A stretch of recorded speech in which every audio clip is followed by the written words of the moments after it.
Et si ce soir, le Barça subissait la loi de l'Atlético Madrid? Sur son propre terrain? Parce que oui, le Camp Nou ne garantit plus rien. Et les chiffres sont là pour le prouver. On est le 3 mars 2026. Le compte à rebours est lancé. Barcelone reçoit l'Atlético Madrid dans un choc qui va faire trembler la Copa del Rey. Ce n'est pas n'importe quel match. Ce n'est pas n'importe quelle opposition. C'est le duel entre deux monstres du football espagnol, deux philosophies qui s'affrontent, deux vestiaires qui se détestent cordialement, et deux équipes dont les statistiques récentes vont vous surprendre. Alors aujourd'hui, on plonge dans les données. On décortique les chiffres. On vous dit tout ce qu'il faut savoir avant ce match pour en comprendre les enjeux, anticiper les résultats possibles, et si jamais vous aimez l'analyse sportive, identifier le meilleur pronostic. Restez jusqu'à la fin, parce qu'on va vous révéler une statistique qui va changer votre regard sur ce match. Allez, c'est parti. Commençons par le commencement, la forme des deux équipes sur leurs 5 derniers matchs. Parce que oui, avant de parler de tactique, de star ou de style de jeu, la forme du moment, c'est la boussole de toute bonne analyse. Barcelone bilan sur les 5 derniers matchs, 3 victoires. 2 défaites. 0 match nul. Un bilan correct, mais qui cache une vraie fragilité. 2 défaites sur les 5 derniers matchs, ça veut dire que cette équipe de Barcelone n'est pas aussi invincible qu'on pourrait le croire. Et surtout, 0 match nul. Le Barça, en ce moment, ne sait pas gérer. Il gagne ou il perd. Pas de demi-mesure. Pas d'entre-deux.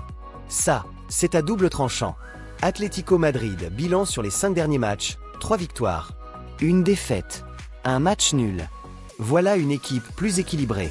L'Atlético ne s'emballe pas, ne s'effondre pas non plus. Seulement une défaite, et la capacité à faire match nul quand il le faut. C'est la signature des équipes bien organisées, bien coachées. Et ça, on connaît la maison Atlético. Diego Simeone ne fait pas dans la dentelle, mais ses équipes savent souffrir, tenir et frapper au bon moment. Comparaison directe. Les deux équipes ont exactement le même nombre de victoires, 3 sur 5. La différence se joue donc ailleurs. Et cette différence, elle est défensive. L'Atlético n'a perdu qu'une seule fois contre 2 pour le Barça. L'Atlético a su prendre un point dans une situation difficile, le match nul, là où Barcelone s'effondre systématiquement quand les choses se compliquent. En résumé, le Barça est plus imprévisible. L'Atlético est plus solide. Et dans un match à élimination directe en Copa del Rey, la solidité, c'est souvent ce qui fait la différence. Maintenant, entrons dans le cœur du débat. Barcelone joue à domicile. Atlético Madrid joue à l'extérieur. Et ces deux variables changent tout. Barcelone à domicile. Le Camp Nou, c'est censé être une forteresse. Mais depuis quelques saisons, cette forteresse a pris des coups. Les équipes qui viennent s'installer en bloc compact et jouer en contre-attaque au Camp Nou ne repartent plus forcément les mains vides. Et l'Atlético Madrid, justement, est l'équipe qui excelle dans ce genre de configuration. C'est leur ADN. C'est leur raison d'être. À domicile, Barcelone essaie de dominer. Beaucoup de possession, beaucoup de pressing haut, beaucoup d'initiatives offensives.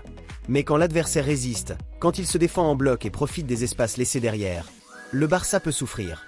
Et avec 0 match nul dans leurs 5 derniers résultats, on voit que l'équipe catalane n'a pas ce fameux bouclier qui permet de protéger un résultat. Atlético Madrid à l'extérieur. C'est là que les colchoneros sont vraiment impressionnants. Jouer à l'extérieur, pour l'Atlético, c'est presque une zone de confort. Pourquoi? Parce que l'adversaire prend naturellement le jeu à son compte, ce qui laisse des espaces à l'Atlético pour contre-attaquer. Avec un bilan de seulement une défaite sur 5 matchs, l'Atlético prouve qu'il sait voyager. Il sait souffrir loin de son Wanda Metropolitano. Il sait tenir un score. Ce que ça implique pour ce match. On pourrait donc avoir un scénario classique à la Atlético. Barcelone qui attaque, qui domine, qui tente. Et l'Atlético qui attend, qui bloque et qui cherche la faille. Ce type de match peut déboucher sur peu de buts, un résultat serré, voire un match nul en temps réglementaire. Ou alors une seule réalisation décisive qui fait basculer la qualification. Passons maintenant aux statistiques offensives et défensives. Parce que quand on cherche à anticiper le score d'un match, comprendre qui marque et qui encaisse, c'est absolument fondamental. Le Barça reste l'une des équipes les plus prolifiques d'Espagne. Avec des joueurs comme Pedri, Gavi, Lamine Yamal ou encore Ferran Torres dans le secteur offensif, la créativité ne manque pas. Le problème, c'est la régularité. Sur leurs 5 derniers matchs, Barcelone a marqué dans leur victoire, mais a surtout souffert dans leurs défaites. Le déséquilibre est réel. 2 défaites sur 5, ça veut dire que la défense du Barça a craqué au moins 2 fois. Et dans un match où l'Atlético va chercher à frapper sur les transitions rapides, c'est une donnée à ne surtout pas ignorer. Le bloc défensif catalan peut être mis en difficulté par la vitesse et le sens du placement des attaquants colchoneros. L'Atlético n'est pas réputé pour être une équipe de show offensif. Mais ne vous y trompez pas, quand il frappe, c'est souvent décisif. Et au fil des dernières saisons, l'équipe de Simeone a montré qu'elle pouvait scorer sur de nombreux styles d'action, corner, coup franc, contre-attaque, coup de génie individuel. Julián Álvarez, notamment, apporte une dimension offensive supplémentaire qui change réellement la donne. C'est là que l'Atlético brille vraiment. Une seule défaite sur 5 matchs, une organisation défensive quasi militaire. Le bloc bas, les lignes compactes, la discipline individuelle de chaque joueur. Quand l'Atlético ne veut pas prendre de but, il ne prend généralement pas de but. Et face à Barcelone, vous pouvez être sûr que Simeone va mettre toute son énergie dans l'aspect défensif. Statistiquement, ce match a les caractéristiques d'une rencontre à faible nombre de buts. Pas parce que les deux équipes manquent de qualité offensive, mais parce que l'organisation défensive de l'Atlético, combinée à leur prudence tactique en déplacement, tend à fermer les espaces. On parle potentiellement d'un match à 1 ou 2 buts maximum. Un match où chaque action compte. Un match où la moindre erreur peut être fatale. Maintenant, parlons tactique. Parce que les stats, c'est bien. Mais comprendre ce qui se passe vraiment sur le terrain, c'est encore mieux. Le plan de Barcelone. Flick, sur le banc barcelonais, va chercher à imposer le jeu de possession. Le Barça veut faire circuler le ballon rapidement, créer des surnombres sur les côtés, et exploiter les mouvements dans la surface. L'objectif, épuiser l'Atlético, l'attirer hors de son bloc, et créer des espaces dans la profondeur. Mais le problème de ce plan, c'est que l'Atlético est précisément entraîné pour résister à ça. Barcelone va devoir être patient, très patient. Et la patience n'est pas toujours la qualité première du Camp Nou, surtout avec un public qui attend du spectacle. Le plan de l'Atlético. Simeone va installer un bloc médian à bas, récupérer les ballons dans les zones de transition et alimenter ses attaquants en profondeur. Les milieux barcelonais vont avoir du travail. Et les défenseurs colchoneros vont devoir sortir leur meilleure performance de la saison. L'élément clé pour l'Atlético, ne pas prendre de but en première mi-temps. Si l'Atlético arrive à la pause à 0-0, psychologiquement, c'est eux qui ont l'avantage. Le camp nous commence à s'impatienter, le Barça prend des risques, et l'Atlético frappe. Alors, qu'est-ce qu'on peut anticiper concrètement pour ce match? Scénario 1, victoire Barcelone. Possible, évidemment. Le Barça a les armes pour faire la différence à domicile. Mais il devra montrer de la patience et éviter de s'exposer trop tôt. Si un joueur comme Lamine Yamal sort un match de feu, ou si Pedri trouve la solution dans les espaces réduits, Barcelone peut s'imposer. Probabilité, réelle, mais pas certaine. Scénario 2, victoire Atlético Madrid. C'est le scénario le plus Atlético qui soit.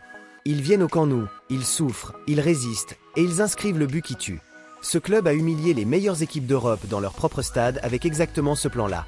Ne les sous-estimez pas, probabilité. Très sérieuse. Scénario 3, match nul. L'Atlético a montré sa capacité à prendre des points nuls là où d'autres s'effondrent.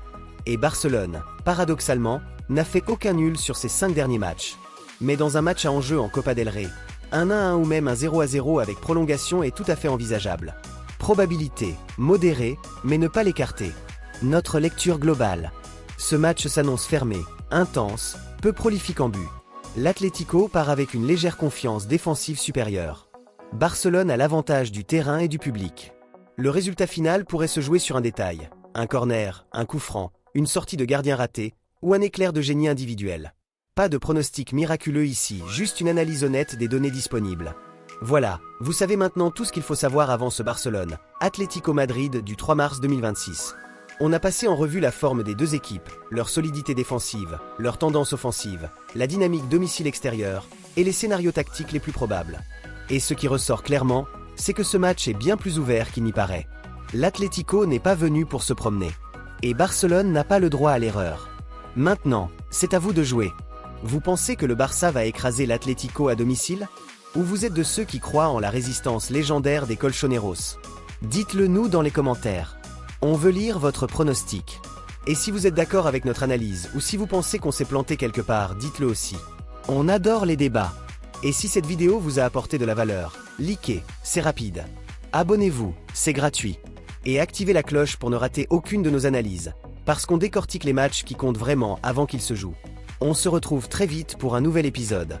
Prenez soin de vous. Et surtout, may the best team win.